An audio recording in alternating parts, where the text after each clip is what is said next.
dari kita belajar fotografi, skill itu nomor ke-100 yang saya. Skill 100 Om. Ya, walaupun kita udah belajar basic fotografi, lighting fotografi, semua udah saya ajarin nih, udah khatam di kepala saya nih. Oke.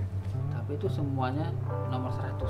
Jadi nomor pertama apa Om? Servis lah. Servis tetap ya. Servis, kepercayaan, trust, dan juga hubungan baik. Hai Foto Lovers, sebelum mulai jangan lupa subscribe dulu dan klik loncengnya supaya bisa dapat informasi terbaru dari 101 Class. Halo sahabat Pots Deva, kembali lagi bersama gue Toto sebagai host di sini. Masih bersama bintang tamu kesayangan kita, Om Roy Rafael.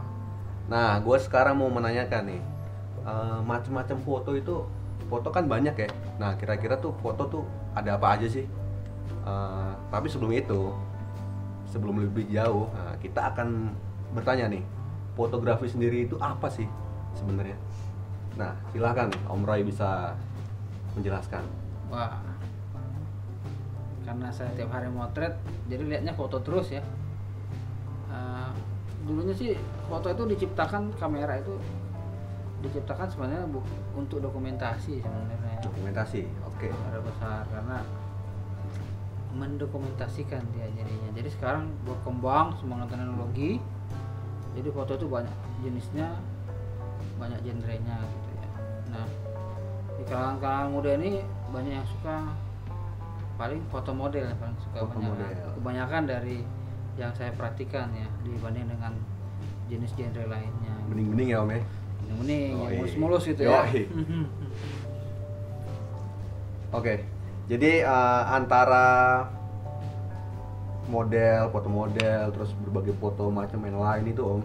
Nah, kira-kira ada berapa banyak sih Om jenis-jenis foto itu sendiri? Kan misalkan sekarang ada street fotografi misalkan, ada food fotografi. Nah itu kan tiap orang memandang itu mungkin menilai bagus apa enggaknya kan tiap orang bisa menilai Om ya. Nah kira-kira menurut Om Roy sendiri nih, foto yang bagus itu dinilai dari mana sih Om? Mungkin dari segi komposisi atau mungkin cahaya atau segala macam Om?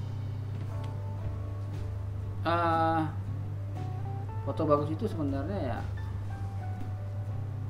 semua itu di luar dari apa yang kita dapat dari waktu belajar fotografi ya. Oke.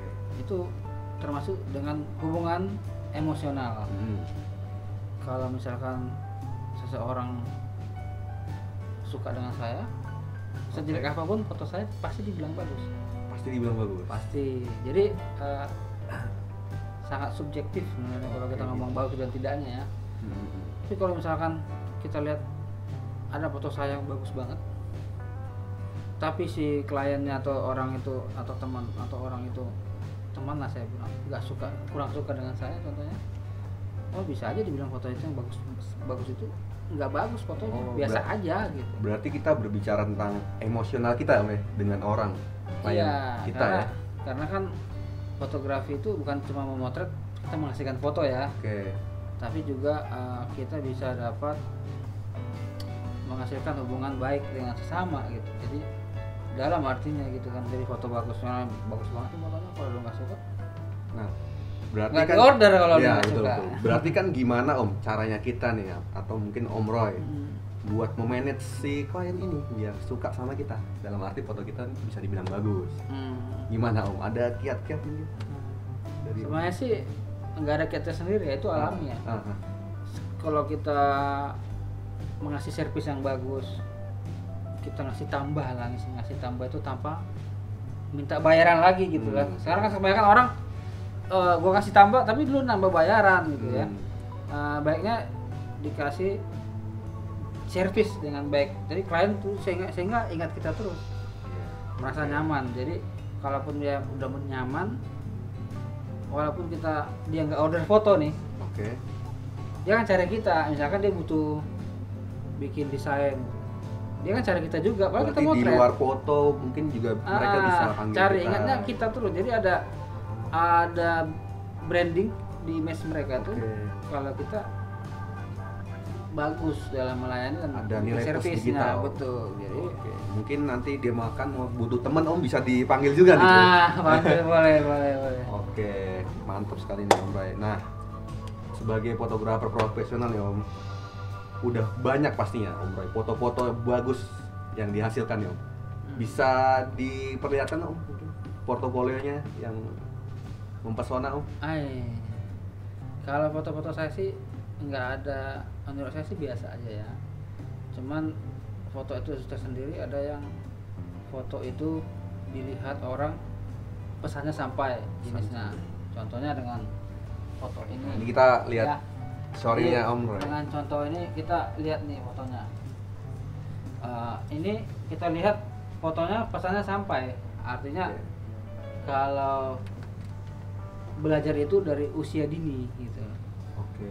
Jadi dan juga dari keluarga kan belajar. Ya, ini kalau saya nangkap nih foto ini pesannya emang sampai sih, kayak ada satu keluarga yang belajar bareng, ada ibu di situ lagi ngajarin.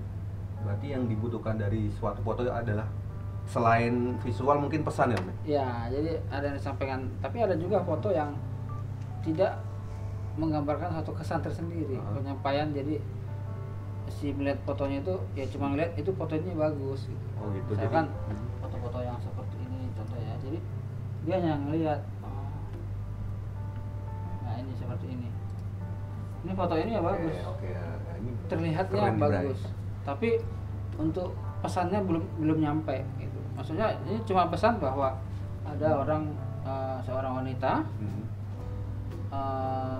di pohon-pohon tuh ada itu, jadi cuma menyampaikan gambaran dari apa namanya keindahan sekitar, suasananya gitu loh. Tapi kalau untuk pesan cerita dia ceritanya cuma naik pohon, cuma dikasih apa namanya dikasih gaun-gaun gitu jadi merah. Jadi, tapi kalau pesan sendiri dia nggak ada pesan ada khusus maksud tertentu ya Om ya yang disampaikan. Jadi foto itu bisa menyampaikan informasi dan juga menggugah ya perasaan mood yang lihat itu dengan pesannya tadi. Kalau ini kan kita menggugah hanya wah ini foto ini glamor gitu bagus, jadi ada pesan juga tapi beda bentuknya. Siap mantap portofolio Om Roy. Makasih. Nah menurut Om Roy sendiri nih, dari sekian banyak foto yang mungkin yang menjadi kebanggaan tersendiri nih Om dari foto-fotonya Om Roy, yang semua sih kalau menurut saya sih udah berkelas semua sih fotonya. Tapi mungkin ada satu foto yang mungkin Om Roy bisa paling inilah number one. Wah, dari foto-fotonya. Kalau saya sih melihat gini, foto itu setiap saya memotret atau kita ya memotret, misalkan hunting foto atau live street, dari semua foto yang kita potret hari itu, misalkan kita harus pilih satu the best foto pada saat itu kita pilih, nanti kita kumpulin dalam satu momen yang sama. Iya, misalkan beda momen. Beda momen. Hari ini saya motret model dengan konsep glamour contohnya, jadi mungkin saya motret ada 100 foto nih. Di hari itu juga saya akan pilih satu foto favorit saya yang the bestnya. Jadi kalau misalkan di sini ini adalah kumpulan foto the best saya.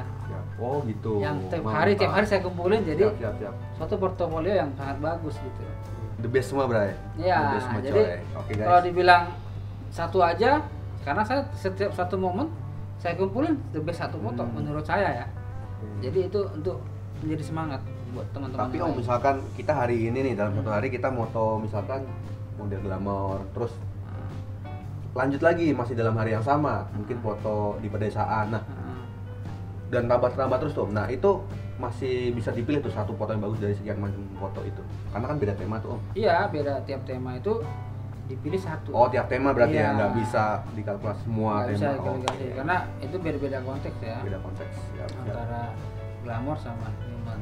Jadi katakanlah misalkan fotonya dari sisi komposisi bagus, semuanya udah bagus ya, si klien kan akan senang ya. Iya betul. Tapi kita akan coba cari misalkan contoh-contoh foto-foto seperti ini nih.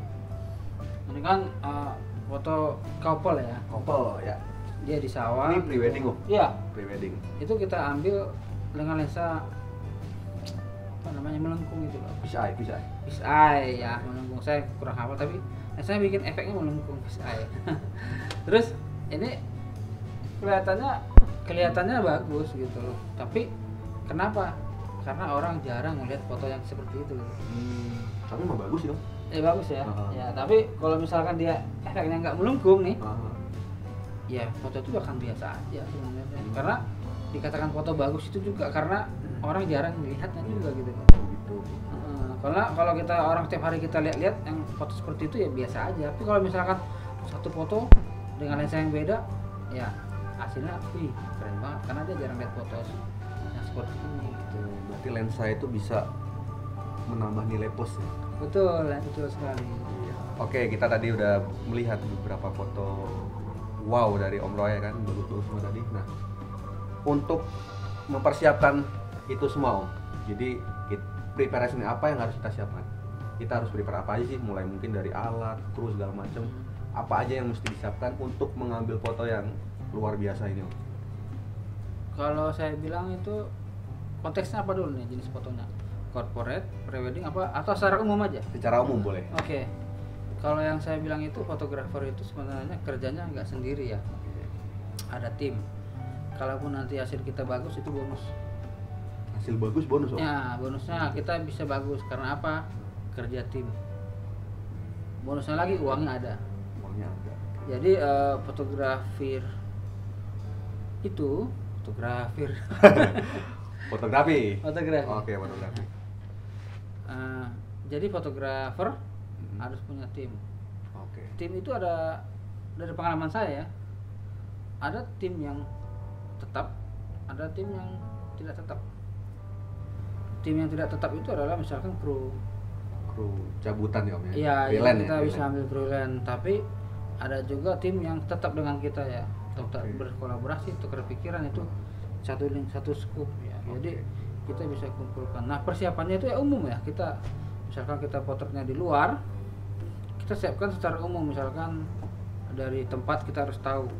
Oke, berarti kita harus di mana lokasi ya, survei lokasi ya. betul ya. Terus kemudian berapa orang yang kita foto. Apa aja properti yang kita foto itu kita siapin semua. Jadi termasuk dengan lampu kita bawa karena lampu kan memakai banyak nih medianya. Ada yang memakai listrik, ada yang memakai aki, ada yang memakai baterai kecil, ya. Terus kemudian kalau di sini saya memakai lampu kecil dengan baterai. Jadi saya memakainya simpel sekali. Speedlight itu flash ya Om ya? Iya betul, yang bisa mantuk-mantuk katanya. Oke Om, kita ngomong-ngomong soal order nih. Gimana sih Om cara order yang menurut Om Roy the best lah? Wah, kalau ngomongin harga itu nggak sama ya. Masalah begini, kita itu bukan jual Pepsodent atau bukan jual odol lah, atau jual sabun mandi misalkan di toko A 1000, di toko E 900. Ya, otomatis orang milih 900 ya. Betul. Itu soal sabun. Tapi kalau masalah jasa fotografi ini sama dengan koki kali ya, menurut saya. Jadi semakin kita banyak belajarnya, semakin kita enak masaknya, maka juga harga itu orang nggak akan tanya lagi. Dinilai mahal ya pasti. Dinilai, wah, gua nggak nyari harga di sini, gua nyari kualitas. Ya. Jadi kadang-kadang emang kita di masa kamera yang banjir ini, kadang-kadang saya merasa saingannya cuma anak-anak baru, dan itu bukan saingan juga sebenarnya, karena kita itu berada di kelas yang berbeda gitu. Fotografi ini biasanya ada 3 kategori ya. Kategori bisnis di fotografi di kelas low, ada di kelas middle. Low itu artinya low price atau ya. low price. Okay. Ya, low price dalam arti gini, orang-orang yang tidak mempunyai banyak kemampuan. Oh gitu. Siap, ya, siap. Yang berarti middle bicara skill ya Om ya, balik lagi skill. Enggak, kliennya. Oh, kliennya. Oke. Nah, kliennya dalam arti dia tidak punya kemampuan untuk yang bayarnya lebih tengah, bisanya lebih bawah. Jadi ada juga fotografer yang mencari uang di zona itu. Ada lagi fotografer yang cari zona di middle up class, orang-orang yang kelas menengah atas. Berarti menyesuaikan budget Om? Ya. Iya, menyesuaikan budget, menyesuaikan apa namanya? Bukan budget sih saya bilang, menyesuaikan klien lah. Kalau lu dapat ada juga orang-orang yang kliennya punya high class gitu, yang orang-orang kaya, itu orang paling banyak duit. Ya kan? Berarti nyasarnya mau ke yang mana nih? Tergantung ya, fotografer. kalau kita misalkan mau jual yang murah-murah, banyak receh, ya berarti kita di kalangan yang pertama tadi yang low. Nah, bagaimana caranya nih? Sekarang pertanyaan gitu kan? Ya, gimana cara menembus nih Om? Nah, bagaimana caranya? Itu Om, yang paling tinggi tuh. Bagaimana caranya biar gua dari kelas yang low ke yang high? Yang pertama ya latihan. Latihan, asal skill. Ya, latihannya dari mana? Latihannya dari klien-klien bawah yang kecil. Kalau lu buat foto itu bagus, jadi kan kebanyakan orang menganggap enteng soal harga. Ya, cuma harga 500 doang kok, buatnya asal aja, nggak usah bagus-bagus. Nah itu Om, menarik nih Om. Kalau ya misalkan kan? kita kadang kan kita, wah budgetnya segini, ya udahlah kita bikin yang biasa aja lah. Itu menurut Om Roy itu benar apa enggak? Dibenarkan atau enggak dong? Ya kalau menurut saya sih yang saya bilang, kita belajar dari yang kecil dulu. Kalau kita belajar dari yang kecil terus konsisten menghasilkan foto yang bagus, nggak menutup kemungkinan kita akan mendapat klien yang high class. Karena orang itu nggak akan nanya, lu klien lu kelas apa sih, enggak. Dia akan lihat foto lu, hasilnya bagus nih gitu loh. Gue mau foto kayak gini gitu. Simpel aja sebenarnya foto itu. Jadi kita membuat suatu karya itu konsisten. Baik itu proyeknya murah dan mahal contohnya ya. Karena kenapa kita bikin proyek itu belajar dari yang kecil, harga yang kecil? Karena kita biar latihan itu. Oh siap. Ketika satu saat kita mendapatkan job yang gede, kita nggak akan kagok gitu. Oke. Nggak akan kalang kabut, ini gimana ya, gue harus ngerjainnya ya gitu loh. Jadi semua itu dimulai dari kecil. Satu langkah. Jadi karena saya pun ngalamin juga ya harga yang kecil. Menghasilkan foto dengan 200.000 ya. Berarti mau harga sekecil apapun, kalau itu udah menjadi job kita Om, kita harus bikin tuh yang semaksimal mungkin, harus kita maksimalkan ya kan? Kita hargain uang yang kita dapat. Oke, nggak boleh setengah-setengah lah ya Om. Betul. Misalkan hari ini kita dapat 100, ya kita syukurin. Jangan kita langsung merengek-engek gitu. Cuma dapat segini nih, gue gimana ya? Kasian banget, kecil banget job gue nih. Gimana supaya meningkat? Jadi karena dia mikir-mikir gimana gue supaya meningkat, nggak nyampe. Karena dia nggak lakukan terus latihan. Job kecil juga dihargain. Jadi kita menghargai, belajar menghargai karya kita aja. Karena gue bilang karya foto yang kita foto itu bukan buat kliennya sebenarnya, buat kita fotografer. Kita dibayar untuk membuat portofolio. Oh siap. Intinya gitu kan. Ya. Dibalik gitu. Bukan kita ngerjain buat dia. Soalnya apa, nanti dia akan lihat adiknya, teman adiknya. Kemarin yang mau tahu siapa sih prewedding? Contohnya gitu. Jadi semua itu link ya, jaringan. Karena manusia itu kan sosial, semua saling berhubungan. Itu saya kira gitu. Jadi kita lakukan tahap-tahap kecil sampai kita menjadi naik kelas gitu. Ya. Nah, untuk menghasilkan foto bagus nih Om, mungkin kan teman-teman cuma punya HP atau mungkin kameranya, kamera murah nih Om, beda dengan Om Roy yang mungkin kameranya udah nggak terjangkau lah Om. Harganya Om. Nah, apakah dengan alat yang seadanya nih Om, dengan HP mungkin dengan kamera yang harga ekonomis, bisa menghasilkan karya-karya yang tadi kan ada level low, ada menengah, ada yang tinggi tuh. Nah, bisa nggak tuh Om? Ya bisa sebenarnya. Tapi kalau kita menghasilkan karya dengan HP pun kita bisa menghasilkan karya. Tapi kalau buat jualan, kita nggak mungkin ngasih HP buat klien kita ya. Karena apa tuh? Kurang pride ya. Kita pride kita dengan, kalaupun misalkan kita ganti konteksnya. Tadi dibilang low high class ya. Low middle high. Misalkan nih contohnya, saya beli kamera mahal nih 100 juta. Saya dapat klien yang bawah gitu. Yang low ya? Ya yang low. Itu bagaimana? Saya balik lagi. Berarti menyesuaikan. Iya, kita bukan berarti alat itu segala-galanya. Dengan alat yang sederhana pun yang paling murah kita beli, kita bisa menjual ke klien yang high class. Itu semua dalam bentuk apa? Dalam bentuk kemasan. Kemasan kita apa tadi? Foto kita konsisten bagus, terus kita menggunakan alat-alat yang perlu, ya kan? Jangan banyak, misalkan kita butuh 4 lampu kita pakainya 2, jadi kan kalau misalkan outdoor kita berarti kalau misalkan lu nggak punya lampu 4, jadi yang 2 kan nggak lu sewa nih. Ya. Misalkan lu sewa lampu 2 lagi, berarti kan lu ngirit kos gitu. Ya, Lu cuma bawa 2, jadi itu kos itu semuanya dengan baik gitu. Iya, harus dimanfaatkan. Betul, jangan sampai ada pengurangan servis yang lu kasih ke klien. Oke, Gitu. siap. Nah kalau saya boleh nanya nggak nih bang? Boleh nanya aja. Kira-kira range-nya low, middle, sama high itu kalau banglo itu seberapa besar sih kira-kira? Wah, kameramen nanya nih.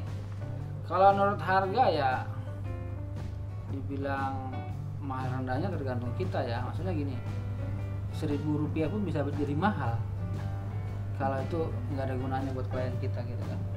Kalau itu nggak ada fungsinya, jadi kita tawarkan kita dari awal. Misalkan lu mau jual di pasaran yang lu nentuin sendiri.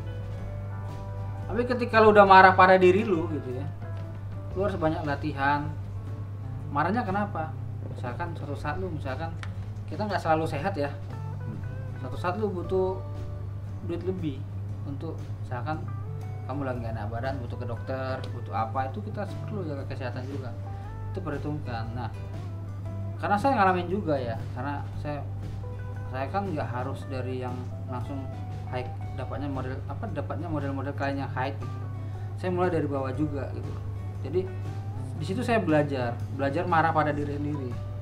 Kenapa sih gua harus dibayar seperti itu kecilnya gitu. Tapi walaupun jobnya kecil, saya lakukan dengan sepenuh hati gitu. Sampai saya satu saat Tuhan berikan datang klien ujuk-ujuk, ada klien yang benar-benar datang dengan kita. Nah, untuk harga nih contoh misalkan kita ketemu klien yang harganya nggak masuk dengan kita, Kemahalan gitu mungkin. ya mungkin kita menurut dia nggak masuk ya. Ya udah kita tanyakan lagi budgetnya berapa. Tapi kalaupun dia nggak punya nih misalkan sama sekali, kalau lu punya hati lu tolong dia aja sekali. Oke. Tolong terus, nanti dia akan promosi ke teman-teman. Dengan bayaran berapapun tuh. Iya, karena kita nolong ceritanya. Dalam artian nggak selamanya kita harus Kerja untuk uang. komersil ya. Komersil. Oke. Kita kasih gift juga. Tapi kadang-kadang kita harus seleksi klien juga. Dalam arti gini, Betul. kalau misalkan dia udah cuma nanya doang nih, Nah, udah gitu press, ya udah, maaf berarti rezeki gua bukan di situ gitu. Rezekinya mungkin di kelas yang lain yang lebih tinggi gitu lah ya. Udah, tapi kalau misalkan orangnya lu bilang lu kenal, lu dengan baik, lu teman lu bantu ya lu bantu. ya terkadang memang ada om yang bertanya harga untuk membandingkan om. Oh si ini murah, oh murah si ini, foto-fotonya sama kok. Nah, jadi bertanya bukan untuk mengorder om, tapi bertanya untuk komparasi. Nah itu kadang-kadang yang membuat kita agak sebel, gimana om? Agak menyebalkan atau gimana tuh? Enggak sih, kalau enggak? menurut saya sih, kalau komparasinya dia bilang di sini mahal, di sini murah. Karena tadi saya bilang fotografer itu jasa ya, bukan kayak tadi sabun mandi 1.000 di sini, sana 900. Orang lari ke yang lebih murah ya. Fotografer itu jasa, murah tidaknya itu relatif. Yang tadi saya bilang 1.000 pun bisa jadi mahal kalau kliennya nggak butuh misalkan. Betul. Jadi kesimpulannya lip service kita aja sih sebenarnya ke klien itu. Jadi misalkan dengan kita kasih harga segini, kita terangkan loh, ini loh gini.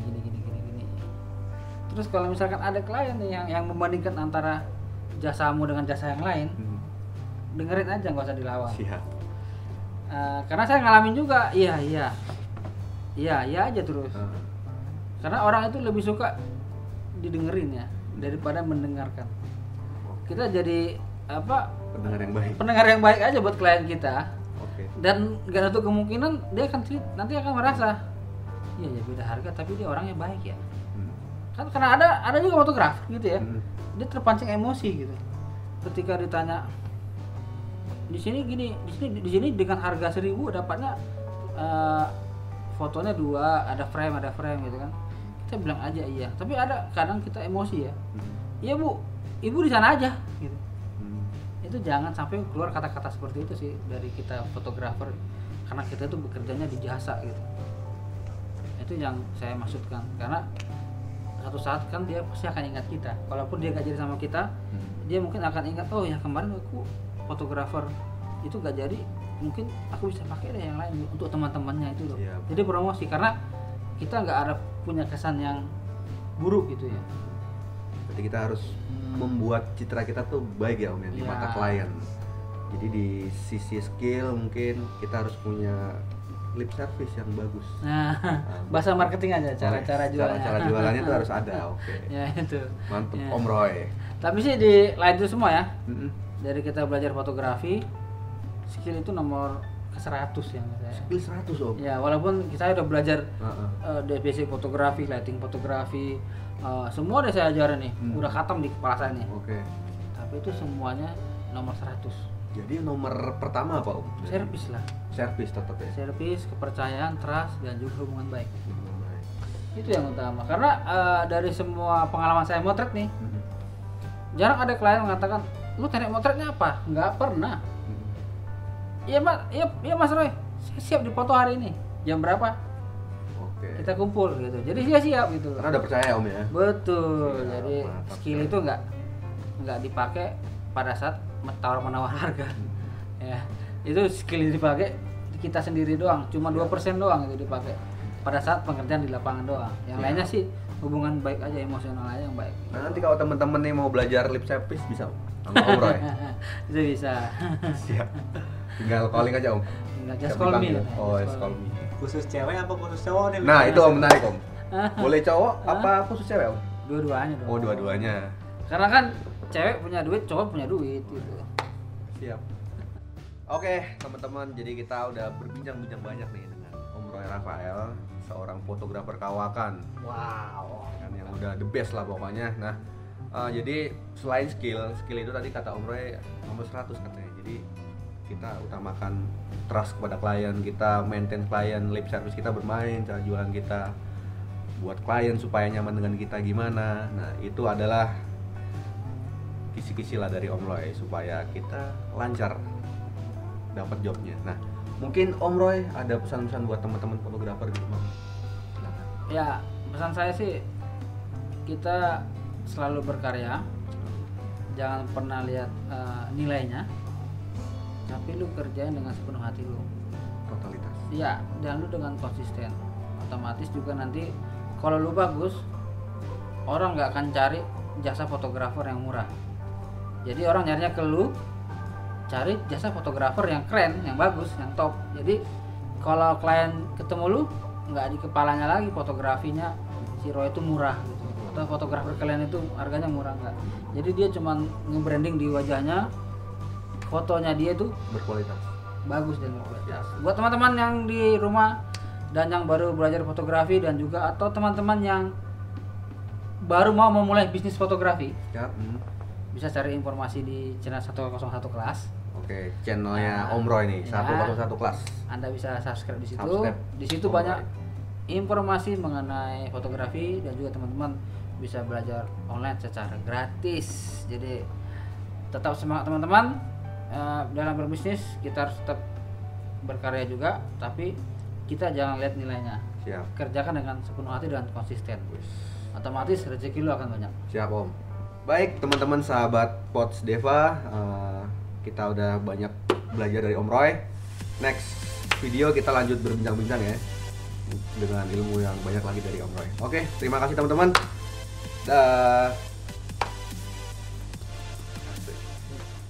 Terima kasih telah menonton video ini. Sampai ketemu di judul yang berbeda. Tetap di channel 101 Class Fotografi.